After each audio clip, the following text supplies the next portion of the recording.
How do you live your best life possible? And what does best possible or even just good mean? Does it mean giving away virtually all of your possessions and just devoting your life to serving other people, like Mother Teresa, whom many regard as a saint, a symbol of virtue and goodness? Does it mean living for the pleasure of the moment and not being too scrupulous about how you get that pleasure, like any number of rock stars whose lives millions of people idolize?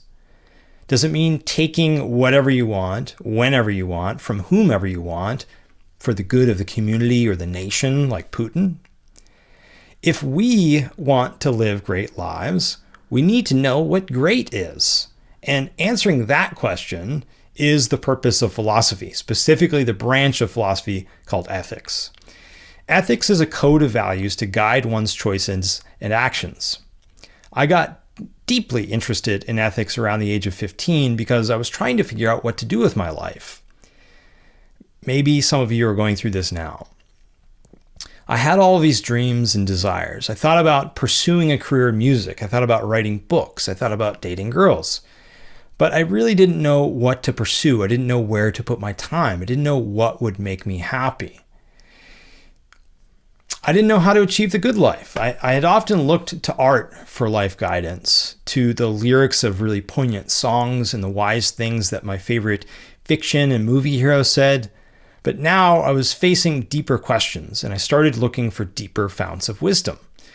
I went through this long journey reading about and trying to live by a range of different ideas, from Christianity and Buddhism, and even Aldous Huxley's perennial philosophy.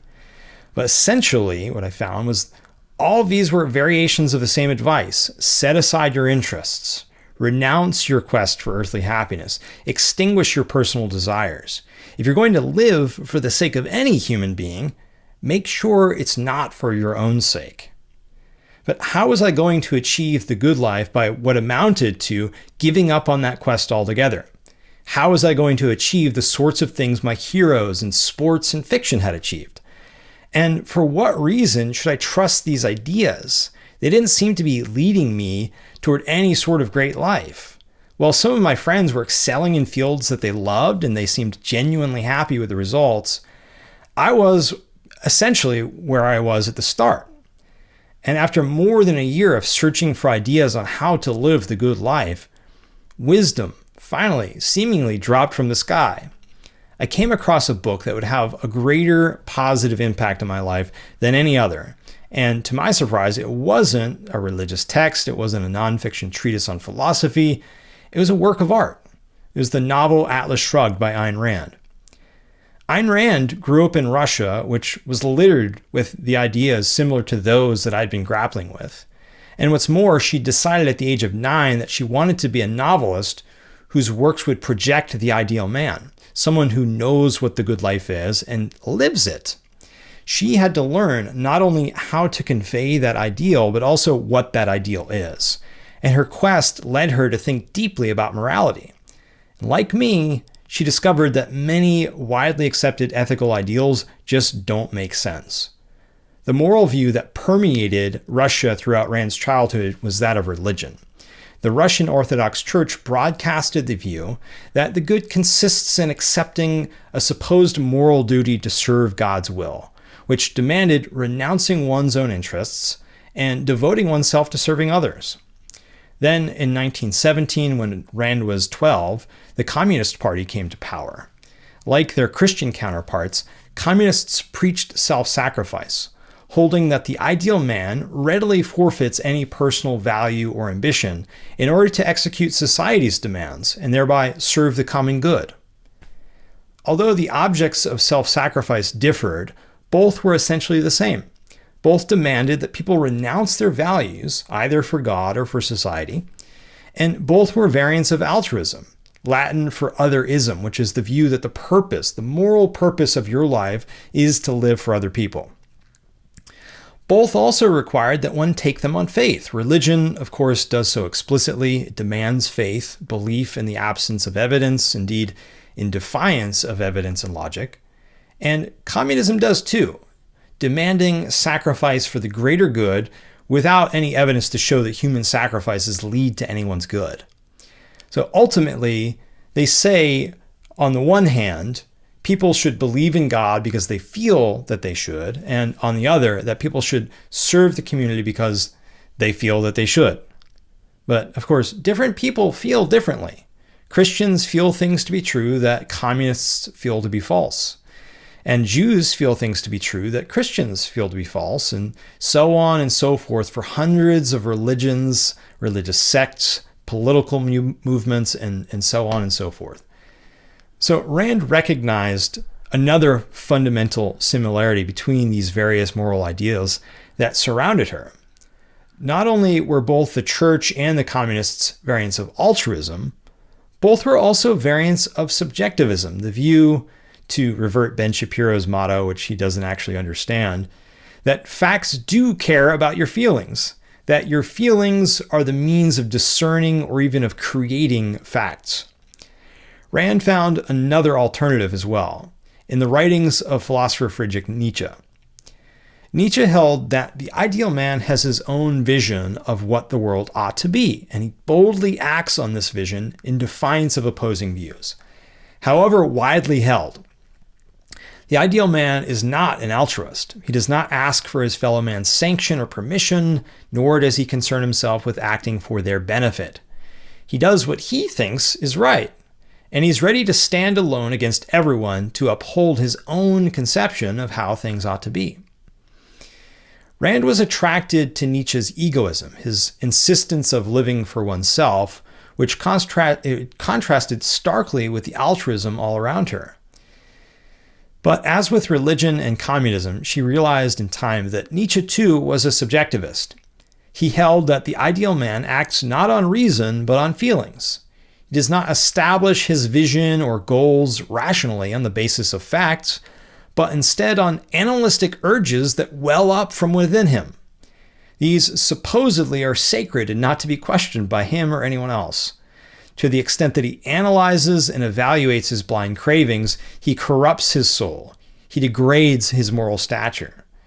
So Rand, at the start of her quest to define the ideal man and to lay out how he goes about living the good life, stepped into a field teeming with irrational ideas about how we should live our lives. And she saw firsthand what a moral code antithetical to reason actually leads to, most vividly in the case of Leninist Marxism. After the Soviets came to power, the communists came to power, she witnessed the country descend into poverty and oppression. Communists took control of the economy, assuming the prerogative to dispose of the individual's life and property at its discretion for the good of the proletariat. As productive activity was repressed, living conditions became unspeakably awful. Anything beyond the most basic commodities was impossible to find or unaffordable for the great majority of people, and even the necessities were difficult to get. Rand's mother later recalled that they ate cakes made of potato peelings, which, she said, to our hungry stomachs had seemed more delicious than the nectar of the Olympic gods. The moral view that people should sacrifice their values for the common good had led in practice not to anyone's good, but to widespread misery. Rand and her family and all of Russia was being ground into dust, into inhuman poverty, thanks to the irrational ideas foisted upon that country. And just a few years earlier, Rand and her family had enjoyed relative affluence. But no contrast could have been more illustrative than that between the nation of her birth and the one she escaped to in 1926, the United States of America. In America, the ethic of personal responsibility and substantial protections for individual rights enabled people to act on their own rational judgment, which led to an incredible standard of living. Rand wept when she saw New York City's skyscrapers from the ship that brought her over. These were symbols of prosperity and progress. All evidence pointed clearly in favor of the moral code that unleashed the power of the human mind and allowed people to achieve greatness. Rand would go on to integrate a massive range of observations about history and humanity, and to identify that true morality derives not from blind urges or supernatural deities, but from the facts of human nature. She recognized that in order to flourish, People must use reason to grasp those facts and act accordingly. True rational morality, as one of our students later put it, is the instruction manual in regard to the proper care and use that did not come with man. It is the science of human self-preservation. And, one might add, it is the science of human flourishing. Let's take a look at what that science entails according to Rand.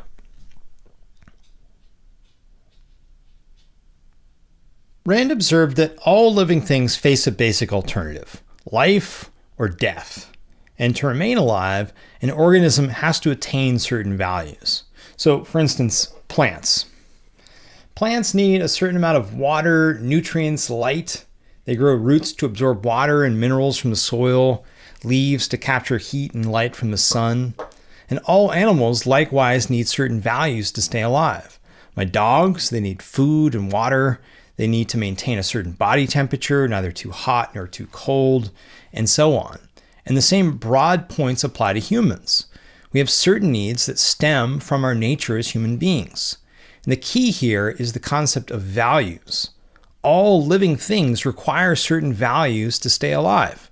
All life depends on values, and the reverse is true too. If an organism perishes, so does its capacity to value.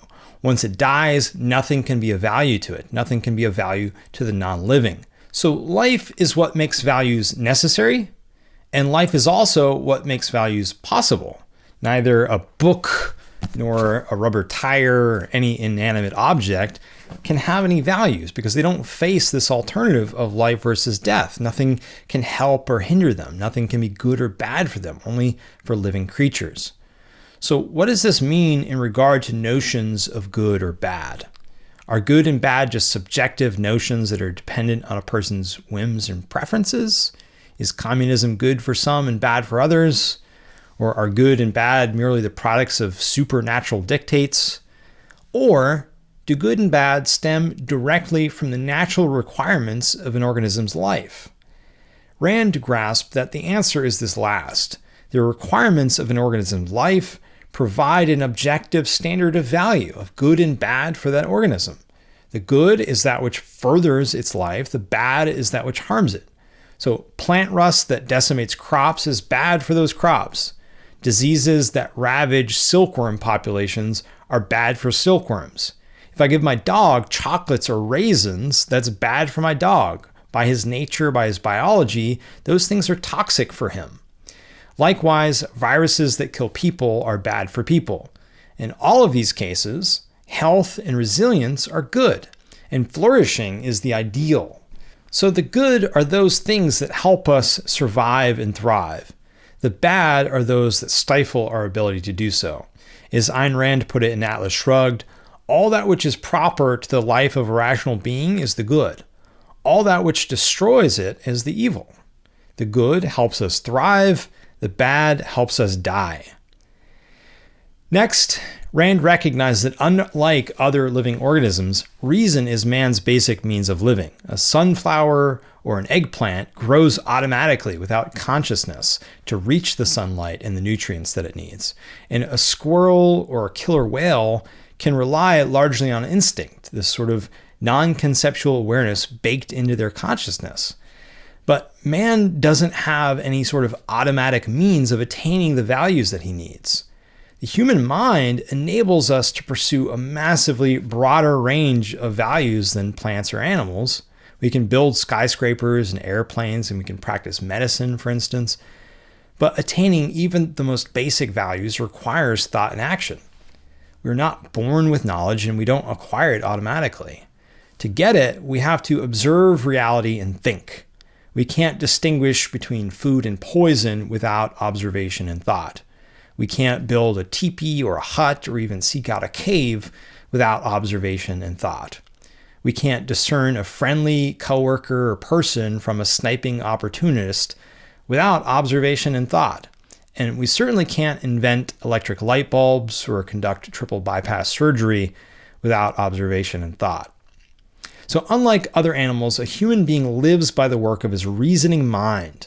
And nothing is more important to our ability to survive and thrive than keeping our minds connected to reality via observation and rational thought.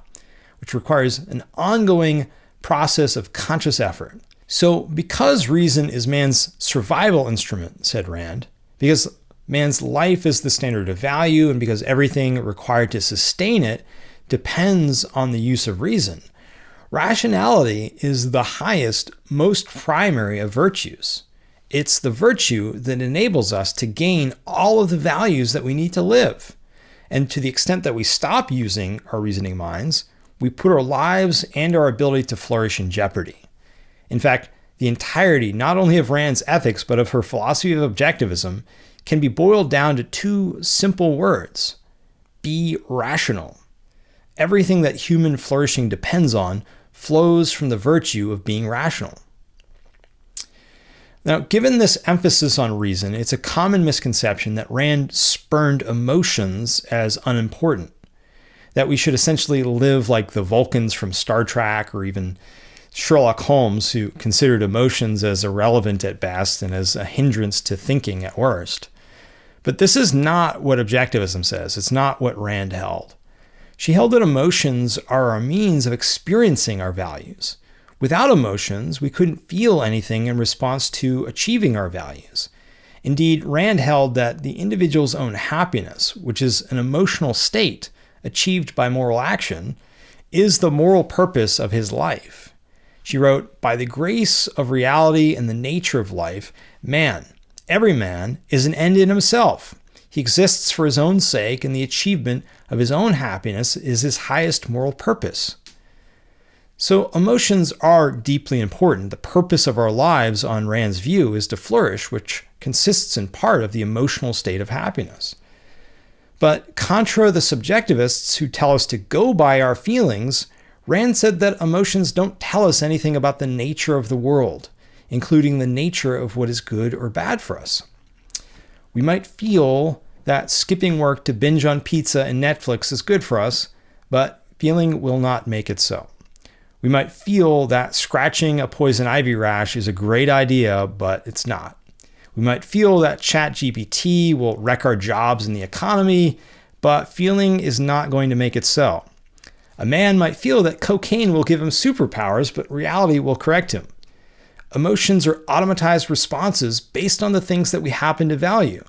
But every thinking adult knows that it's possible to value things that don't actually serve our lives. A child who hasn't grasped the importance of dental hygiene, for instance, might conclude that dentists are nothing but evil torturers, and so feel fear and outrage at the prospect of going in for a cleaning. But when he better understands the value of going to the dentist, when his thinking changes, his emotional response will change accordingly. Likewise, a guy who gets dumped by a girlfriend that he loves and admires may feel pretty depressed, but if he realizes that actually they weren't a great fit, his pain will soften into acceptance and his depression will fade in time. Why? Because emotions are automatized responses to things based on our values, which depend on what we think about things. So when your thinking changes, so do your emotions related to those thoughts. As Rand wrote, emotions are not tools of cognition. Rather, they're lightning-like estimates of the things around you calculated according to your values. So one interesting area where you can really see this is with music preferences. Think back to the guy who just got dumped.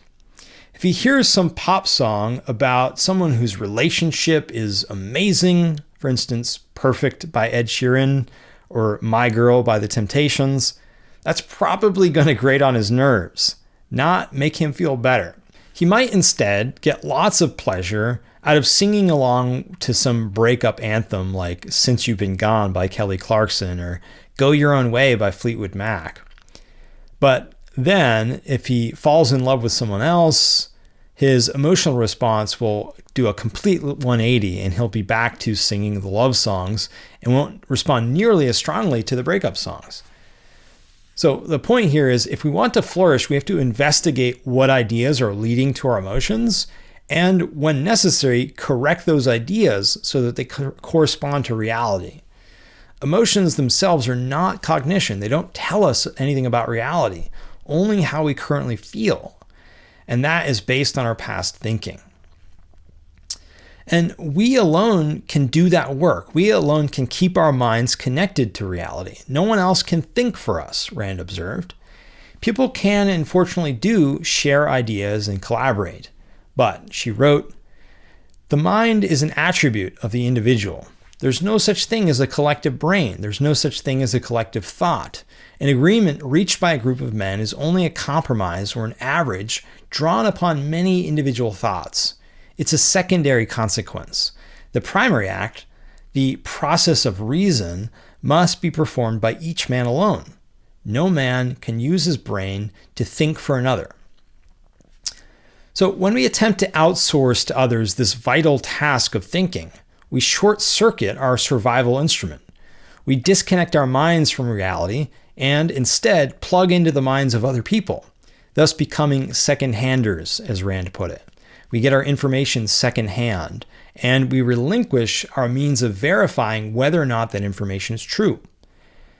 Rand didn't say that we can't get information from other people, that we have to completely isolate ourselves and come up with every innovation and every piece of information we need all by our lonesome selves. She does say, rather, that we're responsible for thinking, not blindly accepting what other people say, of asking ourselves whether or not what we're hearing integrates without contradiction with our other knowledge and whether or not it fits with the facts open to our direct perception. So if we're going to look to Sherlock as a model for anything, it should be in this respect. We have to think through the evidence and people's claims for ourselves, first-handedly, and come to our own conclusions. Take an example. Thinking about how to respond to news of a deadly disease pandemic. In such a situation, virtually everyone will have to rely on information from other people to some extent. So how does one navigate that situation? Should you consider only the statistics published by a single source, maybe a government agency? Or should you gather and compare information from a wide variety of sources? Clearly, the latter. The wider the swath of information related to our goals that we can investigate, the better we can keep our minds connected to reality. And should we focus only on the conclusions drawn by those who present the information? Or should we analyze the reasoning for their conclusions? Clearly, the latter. They may have misinterpreted the data or injected their own agenda into their interpretation. And if the data presented or any of the conclusions contradict our own experience, should we prioritize the data over our own experience? Clearly not. Provided we're certain of our observations and certain they are incompatible with another's conclusions. Again, our reasoning minds are our basic means of living. And believing someone else's account in direct contradiction to our own experience requires subverting that means of living. Second-handers, by contrast, relinquish their independent judgment. You may have heard the term NPC or non-playable character, which is slang for people who make all their decisions based on what other people think and do. They are a perfect meme for second-handers. In The Fountainhead, Rand wrote that second-handers have no concern for facts, ideas, work. They're concerned only with people. They don't ask, is this true? They ask, is this what others think is true? She wrote, when you suspend your faculty of independent judgment, you suspend your consciousness. To stop consciousness is to stop life. Our minds are our basic means of living, mind you, and the individual can only think with his own mind. So that means that practicing the virtue of rationality entails and requires the virtue of independence. Rational thinking is necessarily independent thinking. Reason requires independence. Because reason is man's basic means of survival, and because each individual has sole control over his own mind, nature necessitates that individuals think for themselves. If they want to flourish, they must grasp the factual requirements of human life and chart a course that aligns with them. And just as thinking for yourself is a necessary aspect of rationality, so is living for yourself, for your own happiness, the idea known as egoism or I-ism. When we add in the rationality component, the most fundamental difference between Rand and Nietzsche, by the way, then what we're talking about is more properly called rational egoism. Flourishing is our highest potential. Can anyone else flourish for you? That's like asking whether someone else can sing with your voice or smile with your face or think with your mind. We come into this world as individual in mind and body. As Frederick Douglass put it in a letter to his former slave master, he wrote, "I am myself, you are yourself. We are two distinct persons, equal persons. What you are, I am. You are a man and so am I. I'm not by nature bound to you or you to me. Nature does not make your existence depend upon me or mine to depend upon yours. I cannot walk upon your legs or you upon mine. I cannot breathe for you or you for me. I must breathe for myself and you for yourself. We are distinct persons and are each equally provided with faculties necessary to our individual existence." So, as we've seen, rational morality shows us that life is the objective standard of moral value, and the purpose of morality is to enable us to flourish. But that is inherently up to each of us as individuals. We each must grasp the requirements of human life, chart a course that aligns with those requirements, and that makes us happy, and then walk that path. So just as you're responsible for whether you eat junk food or healthy food, so you're responsible for all your actions, and the thinking from which those actions stem, and the physical and mental consequences that they lead to. So take it the other way around, as altruism demands. Suppose that instead our sole moral responsibility is to serve other people, and that concern with one's own interests is evil. For instance, that the common good takes precedence over the good of individuals. How on earth can a community be happy if none of the individuals in it are happy? And how can any of the individuals be happy if they're convinced that the one person who has any control over their own happiness, themselves, is barred from acting to achieve it? That's like having a car and a strong desire to go to the beach, but you're constantly being pinged by Uber, and you morally must respond. You have to pick up these people and take them to their destination, or you're not a good person. So you drive and you drive and you drive, hoping that someday you'll pick up someone that wants to go to the beach, but no one ever does. And if one day you just say, screw it, I'm going anyway, and you finally get your toes in the sand, you won't be able to enjoy it because the whole time you'll be thinking, I'm supposed to. My duty is to pick up all those people whose Uber requests are pinging my phone. That's altruism. We all have cars, but no one's allowed to drive himself where he wants to go. We all have lives, but no one's allowed to live for himself, even though he's the only person for whom he can actually make choices and achieve flourishing. So we all have dreams, but no one's allowed to pursue his own. And at this juncture, Rand would ask, do you see how evil altruism is? It's diametrically opposed to the requirements of living and thriving. And people can only live by it if they do so inconsistently, if they cheat on it here and there, if they go to the beach from time to time, even if they can't fully enjoy it. That's crazy, according to Rand. Circling back to an earlier point, she said that every person exists for his own sake, and the achievement of his own happiness is his highest moral ideal, his highest moral purpose, And that requires rational self-interest, or rational selfishness, or rational egoism. Yet selfishness is near universally condemned. Why? In her book, The Virtue of Selfishness, Rand wrote, the meaning ascribed in popular usage to the word selfishness is not merely wrong, it represents a devastating intellectual package deal, which is responsible more than any other single factor for the arrested moral development of mankind. This package deal combines the concept's legitimate meaning, concern with one's own interests, with, she wrote, the image of a murderous brute who tramples over piles of corpses to achieve his own ends, who cares for no living being and pursues nothing but the gratification of the mindless whims of any immediate movement. The chief error of thinkers who accept this package deal is what they regard as being in a person's self-interest. Lying, cheating, stealing, raping, pillaging, murdering, none of these lead to a person's long-term happiness and flourishing. These and all other vices require disconnecting from the facts of reality, including the requirements of human life. Take lying, for instance. Lying is an attempt to fake reality, to pretend that things are other than they actually are, typically in order to gain some value that one hasn't actually earned. So, for instance, suppose you lie on your resume and in job interviews. You tell a potential employer that you have experience and qualifications that you don't actually have.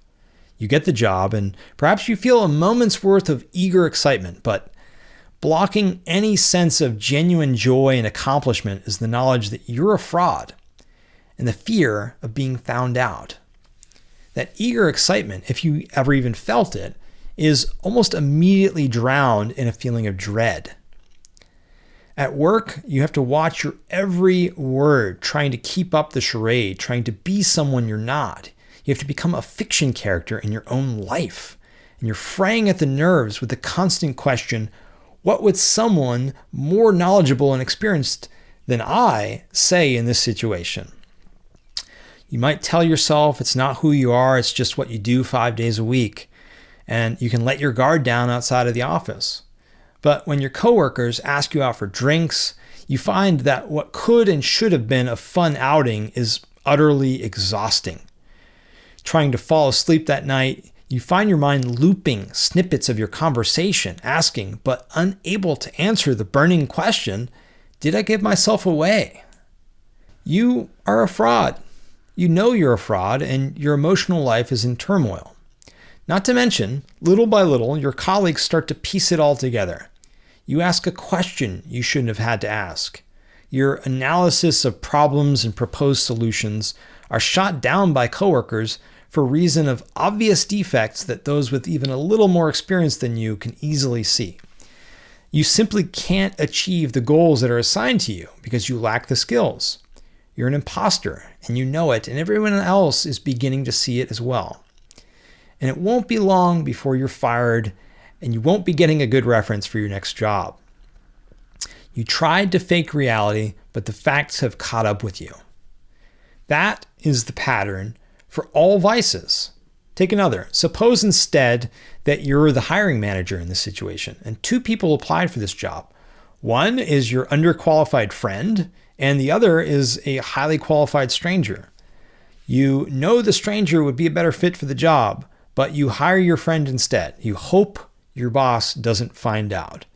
And to ensure that doesn't happen, you treat your friend coolly when you see him at work. You keep your interactions brief and to the point. You turn down his lunch invitations and go out instead with people whose conversation bores you to death. After all, you can't reveal the nature of your relationship. You tell your friend after hours what's going on, but that's little comfort to him because the facade he's been trying desperately to maintain has made it impossible to connect with any of his other coworkers. His work projects are failing, and the guilt is bearing down on him. He's thinking of calling it quits after only a month on the job, after your company has just barely made that initial and quite expensive investment in getting him up to speed. You're angry, and you tell him to keep his cool. If he quits, you'll have to start the hiring search all over again, which will not look good for you. And the more highly qualified candidate has already been hired by your competitor. That competitor's company, by the way, is gunning for your customers and winning them. Perhaps your company will have to downsize, and perhaps you'll be on the chopping block. Your friendship and your career plans suddenly seem to be unraveling. Why? What happened? So much for trying to fake reality. You see, every vice boils down to betting against reality, which necessarily means losing psychologically and materially.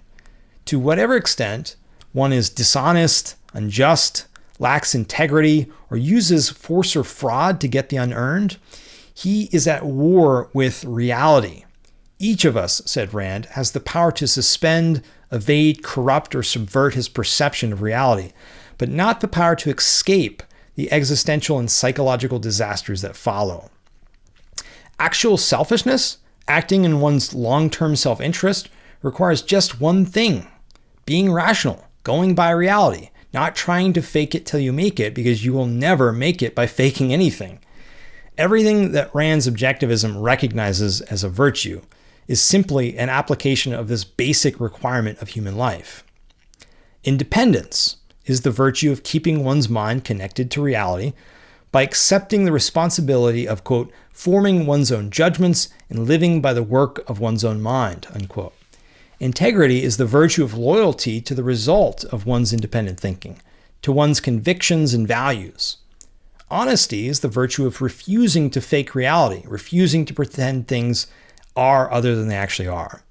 Justice is the virtue of rationally judging other people by the objective moral standard of human life and then treating them as they deserve to be treated. Productiveness is the virtue of creating the values on which one's life depends. Rand also called this last acting on the trader principle, giving value for value in all of our dealings with other people.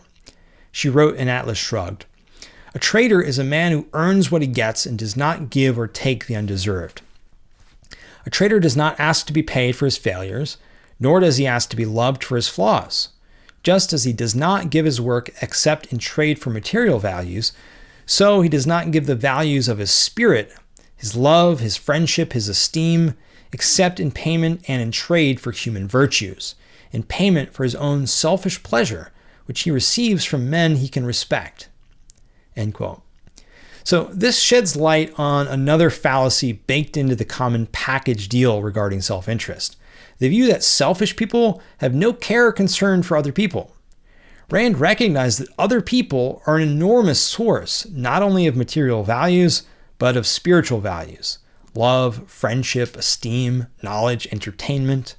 All those values pertaining to consciousness as opposed to our physical bodies, without which flourishing is basically impossible. It is impossible. It's not in spite of, but because of a person's rational self-interest that he cares about the happiness of those other people that he values. Concern for the welfare of those one's values is a rational part of one's selfish interests, wrote Rand. If a man who is passionately in love with his wife spends a fortune to cure her of a dangerous illness, it would be absurd to claim that he does it as a sacrifice, and that it makes no difference to him personally and selfishly whether she lives or dies.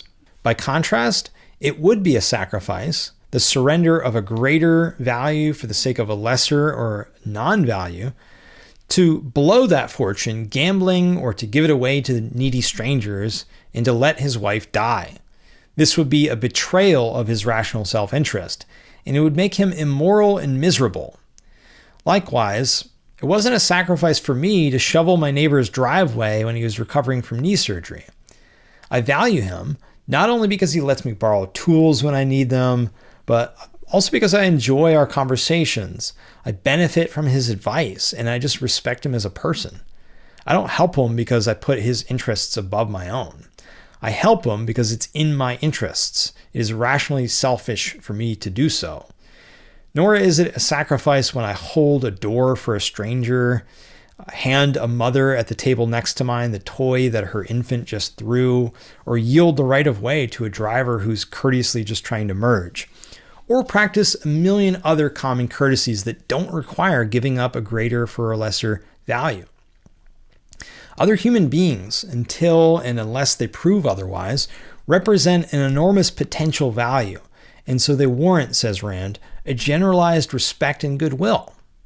She continued, "A rational man does not forget that life is the source of all values, and as such, a common bond among living beings as against inanimate matter, that other men are potentially able to achieve the same virtues as his own, and thus be of enormous value to him."